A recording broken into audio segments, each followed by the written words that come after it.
Bismillahir-Rahmanir-Rahim. In the name of God, the most merciful, the most beneficent. Your Majesties, Your Royal Highnesses, distinguished members of the Norwegian Nobel Committee, dear sisters and brothers, today is a day of great happiness for me. I'm humbled that the Nobel Committee has selected me for this precious award. Thank you to everyone for your continued support and love. Thank you for the letters and cards that I still receive from all around the world. Your kind and encouraging words strengthens and inspires me. I would like to thank my parents for their unconditional love. Thank you to my father for not clipping my wings and for letting me fly.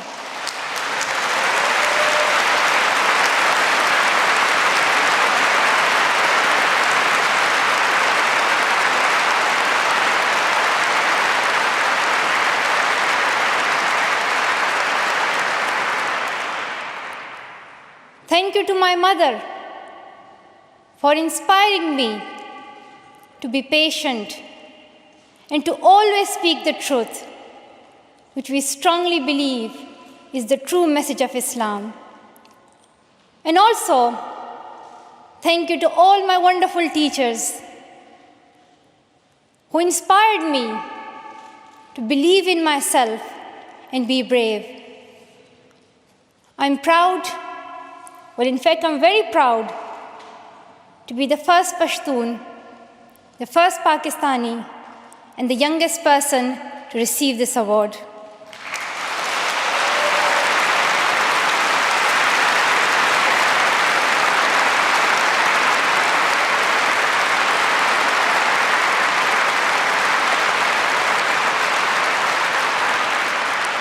Along with that, I'm pretty certain that I'm also the first recipient of the Nobel Peace Prize who still fights with her younger brothers. I want there to be peace everywhere, but my brothers and I are still working on that.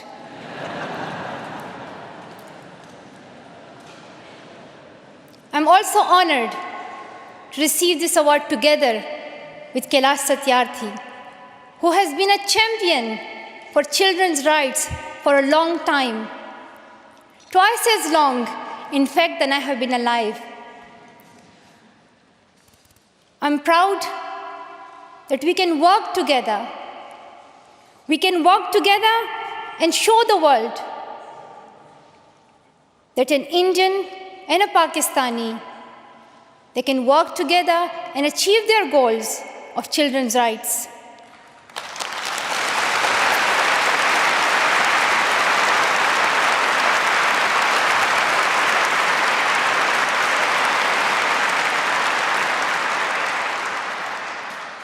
Dear brothers and sisters, I was named after the inspirational MALALA of Maiwand, who is the Pashtun Joan of Arc.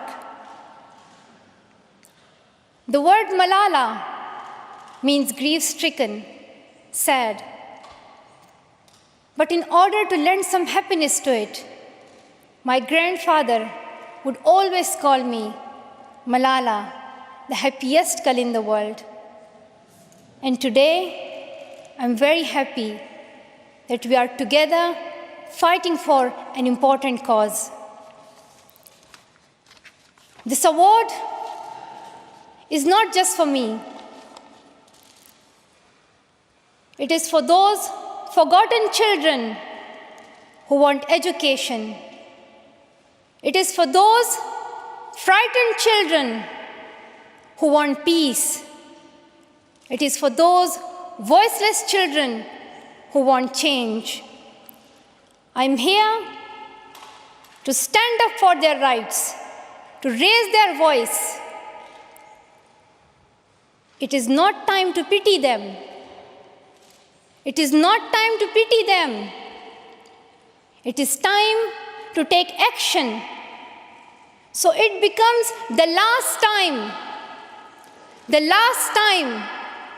So it becomes the last time that we see a child deprived of education.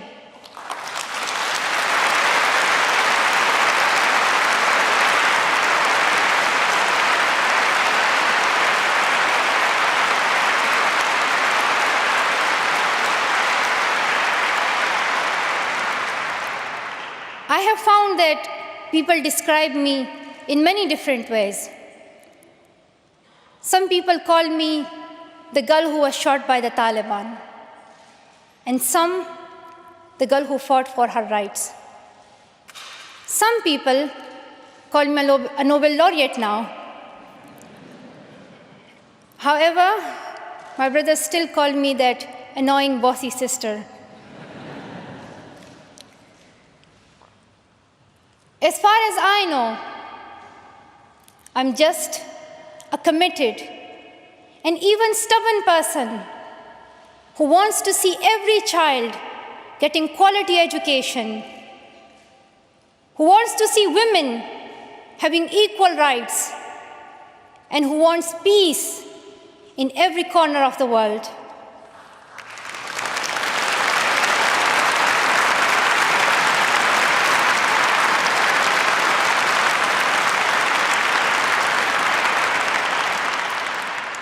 Education is one of the blessings of life and one of its necessities. That has been my experience during the 17 years of my life. In my paradise home, Swat, I always loved learning and discovering new things. I remember when my friends and I would decorate our hands with henna on special occasions. And instead of drawing flowers and patrons, we would paint our hands with mathematical formulas and equations. We had a thirst for education. We had a thirst for education because our future was right there in that classroom. We would sit and learn and read together. We loved to wear neat and tidy school uniforms. And we would sit there with big dreams in our eyes. We wanted to make our parents proud and prove that we could also excel in our studies and achieve those goals which some people think only boys can. But things did not remain the same. When I was in Swat, which was a place of tourism and beauty, suddenly changed into a place of terrorism. I was just 10, that more than 400 schools were destroyed. Women were flogged. People were killed. And our beautiful dreams turned into nightmares. Education went from being a right to being a crime. Girls were stopped from going to school. We could not just stand by and see those injustices of the terrorists, denying our rights, ruthlessly killing people, and misusing the name of Islam.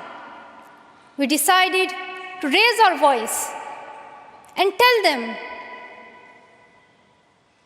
have you not learned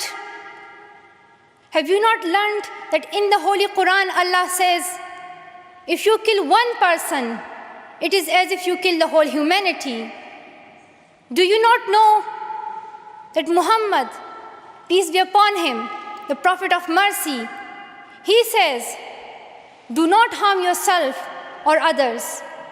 And do you not know that the very first word of the Holy Quran is the word Iqra, which means read. The terrorists tried to stop us and attacked me and my friends who are here today on our school bus in 2012. But neither their ideas nor their bullets could win. We survived. And since that day, our voices have grown louder and louder.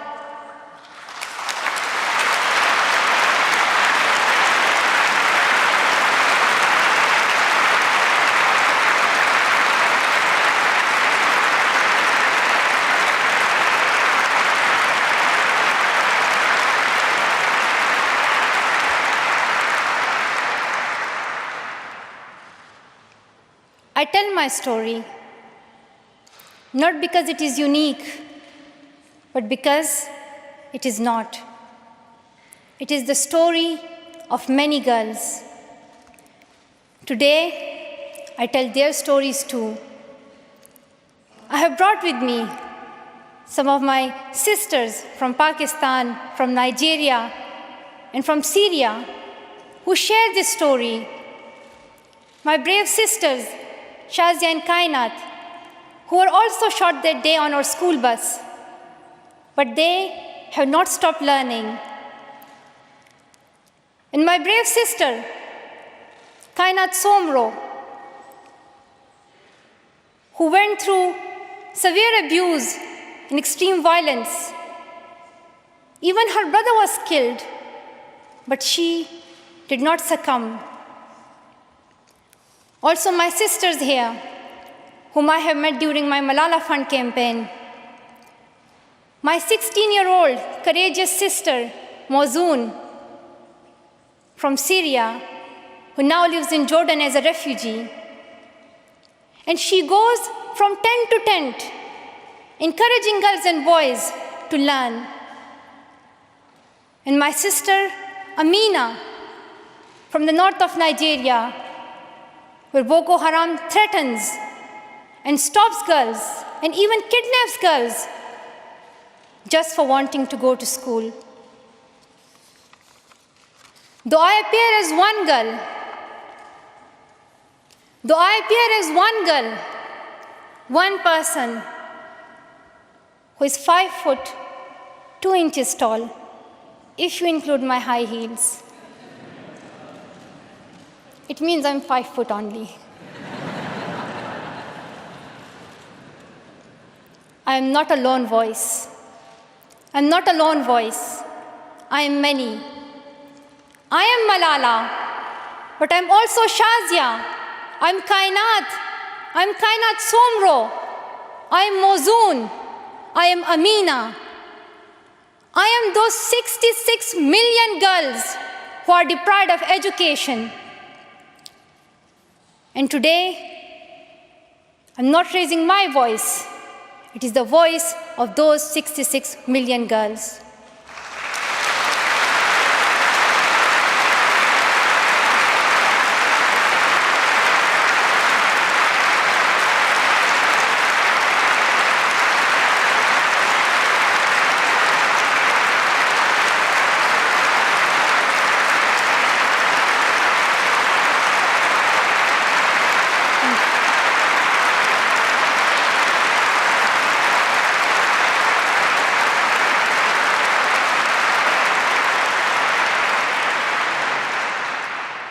Sometimes people like to ask me, why should girls go to school?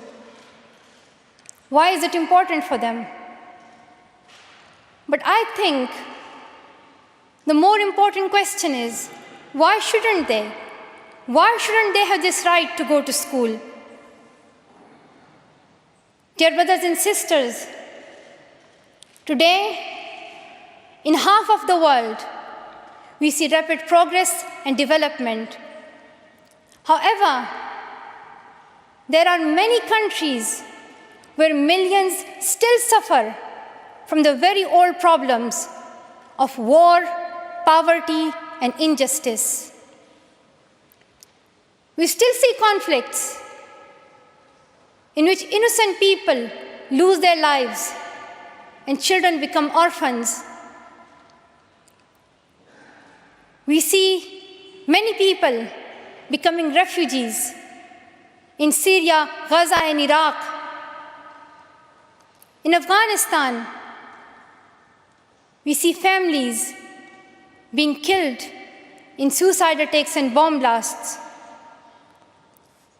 Many children in Africa do not have access to education because of poverty.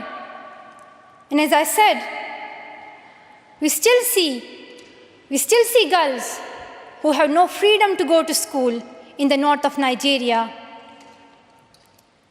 Many children in countries like Pakistan and India, as Kailash Satyarthi mentioned, many children, especially in India and Pakistan, are deprived of their right to education because of social taboos, or they have been forced into child marriage or into child labor.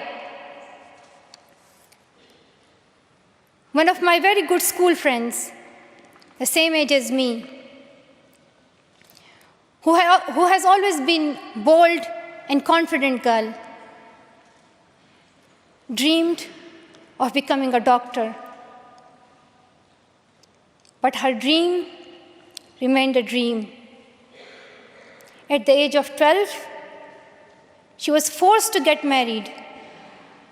And then soon, she had a son. She had a child when she herself was a child, only 14. I know that she could have been a very good doctor, but she couldn't because she was a girl. Her story is why I dedicate the Nobel Peace Prize money to the MALALA Fund to help give girls quality education everywhere, anywhere in the world, and to raise their voices. The first place this funding will go to is where my heart is, to build schools in Pakistan, especially in my home of Swat and Shangla.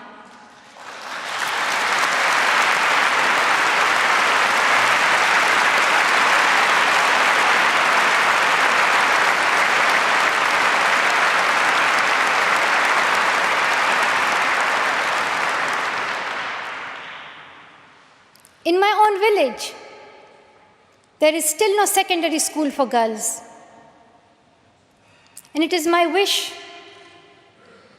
and my commitment, and now my challenge, to build one so that my friends and my sisters can go there to school and get quality education, and they get this opportunity to fulfill their dreams. This is where I will begin, but it is not where I will stop. I will continue this fight until I see every child in school. Dear brothers and sisters, great people who brought change, like Martin Luther King and Nelson Mandela, Mother Teresa and Aung San Suu Kyi, once stood here on this stage. I hope the steps that Kailash Satyarthi and I have taken so far and will take on this journey will also bring change, lasting change.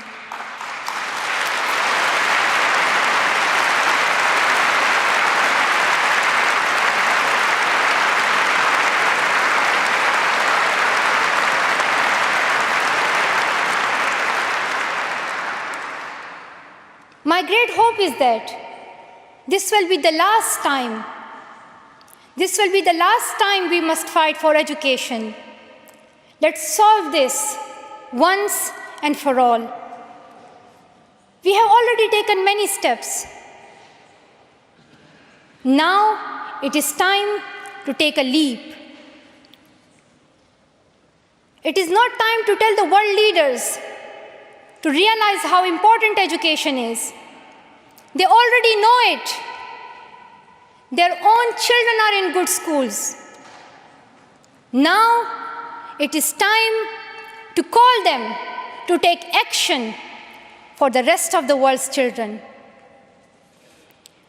We ask the world leaders to unite and make education their top priority. 15 years ago, the world leaders decided on a set of global goals, the Millennium Development Goals. In the years that have followed, we have seen some progress. The number of children out of school has been halved, as Kailash Satyarthi said. However, the world focused only on primary education, and progress did not reach everyone. In year 2015, representatives from all around the world will meet in the United Nations to set the next set of goals, the Sustainable Development Goals. This will set the world's ambition for the next generations. The world can no longer accept that basic education is enough. Why do leaders accept that for children in developing countries, only basic literacy is sufficient when their own children do homework in algebra, mathematics, science, and physics? Leaders must seize this opportunity to guarantee a free, quality, primary and secondary education for every child.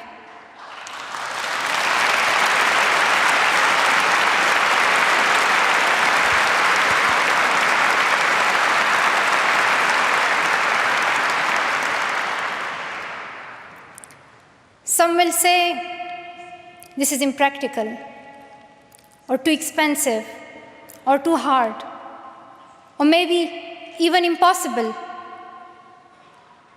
But it is time the world thinks bigger. Dear sisters and brothers, the so-called world of adults may understand it, but we children don't. Why is it that countries which we call strong are so powerful in creating wars, but are so weak in bringing peace?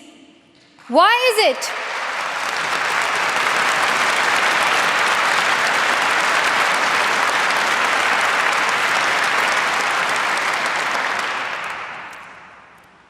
Why is it that giving guns is so easy, but giving books is so hard? Why is it? Why is it that making tanks is so easy, but building schools is so hard?